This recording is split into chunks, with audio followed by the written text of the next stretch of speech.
चलिए, कैपेसिटर का सवाल है। क्या बोल रहा है? बोल रहा है कि पहले आप रीड कर लीजिए आराम से, हम आपको फिर भी बताते जा रहे हैं।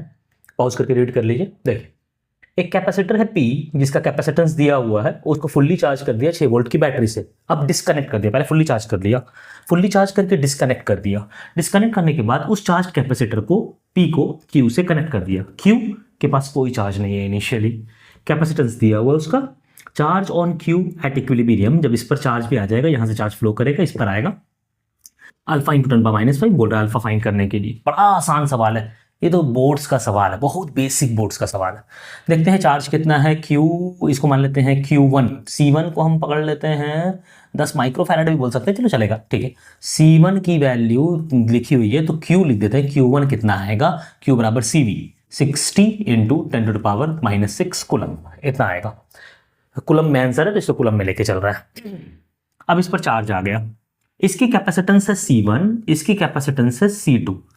अगर देखा जाए इसको तो इसी दोनों में चार्ज का डिस्ट्रीब्यूशन होगा, और तब तक डिस्ट्रीब्यूशन होगा जब तक पोटेंशियल डिफरेंस दोनों के अक्रॉस सेम ना हो जाए, मतलब V ना हो जाए, पोटेंशियल डिफरेंस V ना हो जाए।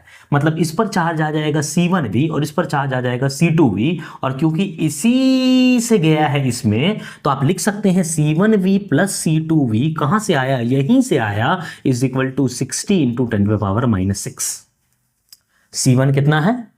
10 इंटू 10⁻⁻⁶V। C2 कितना है? 20 into 10⁻⁻⁶V is equal to 60 into 10⁻⁻⁶। ये कट गया, 0 0 0 कट गया। 3V is equal to 6, this implies V is equal to 2 volt.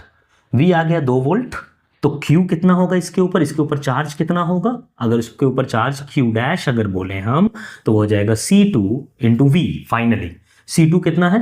20 into 10⁻⁻⁶, और V कितना है? 2, मतलब 40 इंटू 10⁻⁻⁶, क्योंकि -5 के टर्म में है तो हो जाएगा 4 इंटू 10⁻⁻5। अल्फा की वैल्यू कितनी आ जाएगी?